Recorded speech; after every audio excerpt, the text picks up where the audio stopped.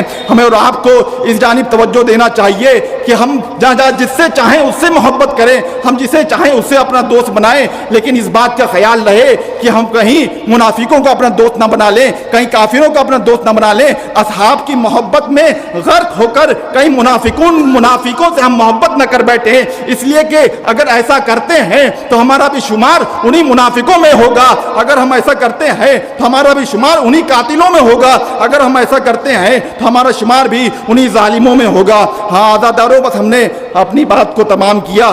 آپ جمع ہوئے اور آپ نے امام حسین علیہ السلام کی خدمت میں پرسہ پیش کیا. جناب دائرہ سلام اللہ علیہ کی خدمت میں آپ کے ارجمند کا پرسہ پیش کیا. یقیناً بی بی قبول فرمائیں گی. عزادارو, ابھی آپ نے یوم آزادی ہند بنایا ہے. یقیناً آزادی ہر انسان کا پیدائشی حق ہوتا ہے. تمام تر جو کربلا میں اسیر ہوئے تھے افراد, انہیں رہائی میسر ہوتی ہے, لیکن ایک بچی ہے جسے رہائی میسر نہیں ہوتی ہے. وہ جناب سکینہ بنت الحسین ہے. وہ شام کے زندان میں انتقال فرما جاتی ہے, شہادت فرما جاتی ہے. عزادارو, آپ کو معلوم ہے کہ جب وہ پرندوں کو جاتے ہوئے دیکھتی تھی تو اپنے بھیا سے سوال کرتی تھی, اے بھیا یہ پرندے کہاں جا رہے ہیں؟ تو آپ ارشاد فرماتے تھے کہ اپنے وطن کو جا رہے ہیں, اپنے گھر کو واپس پلٹ رہے ہیں. تو آپ عرض کرتی تھی ہمیں کب وطن کو جانا نصیب ہوگا؟ عزادارو, یہ وقت آتا ہے تمام تر اہل حرم کو رہائی نصیب ہوتی ہے, لیکن رہائی نصیب نہیں ہوتی ہے تو اس 4 سالہ بچی کو رہائی نصیب نہیں ہوتی ہے. ہاں عزادارو, آپ کو معلوم ہے کہ 40 کے روز یہ قافلہ امام حسین علیہ السلام کے قبر اطہر تک پہنچا ہے. روایتوں میں ملتا ہے 3 دن مسلسل وہاں پر عزاداری منعقد ہوئی ہے. 3 دن مسلسل اہل حرم وہاں پر ٹھہرے ہیں امام حسین علیہ السلام پر اور تمام تر اہل بیت علیہ السلام پر, آپ کے انصار پر کریا ازاری کیا ہے, عزاداری کیا ہے. پھر اس کے بعد رخت سفر باندھا ہے, مدینے کی جانب رخ کیا ہے. مدینہ پہنچنے سے پہلے پڑاؤ ڈالا اور بشیر ابن جدلم کو بلایا اور بلانے کے بعد کہا, بشیر تمہارے باپ تو بہت بڑے شاعر تھے, کیا تم بھی شعر کہتے ہو؟ وہ کہتے ہیں ہاں مولا میں بھی شعر کہہ لیتا ہوں. عزادارو, امام فرماتے ہیں جاؤ مدینے میں اعلان کر دو کہ وہ قافلہ جو 28 رجب کو چلا تھا وہ واپس آ گیا ہے. عزادارو, بشیر جاتا ہے, اے اہل مدینہ, مدینہ رہنے کے قابل نہ رہا. ارے حسین کربلا میں قتل کر دیے گئے, رسول کا نواسا کربلا میں شہید کر دیا گیا. 3 روز کی بھوک و پیاس, ارے امام حسین کی تشنہ دہانی, علی اکبر کی تشنہ دہانی, رسول کا مدینہ اجڑ گیا. ارے عزادارو, تمام تر روایتوں میں ملتا ہے اہل مدینہ امٹ پڑے ہیں اور امام سید سجاد کو پرسہ دینے کے لیے بڑے ہیں. میں کہوں گا مدینے والو, تم بڑے خوش نصیب ہو کہ تم نے امام سید سجاد کا ساتھ دیا, لیکن ذرا کوفہ و شام میں رجوع کرو کہ امام سید سجاد کا یہ قافلہ ہے, کوئی موجود نہیں ہے جو آپ کو پرسہ دے, کوئی موجود نہیں ہے جو آپ کی امداد کرے. انا للہ و انا الیہ راجعون. رضا بقضائہ و تسلیما لامر ماتم حسین.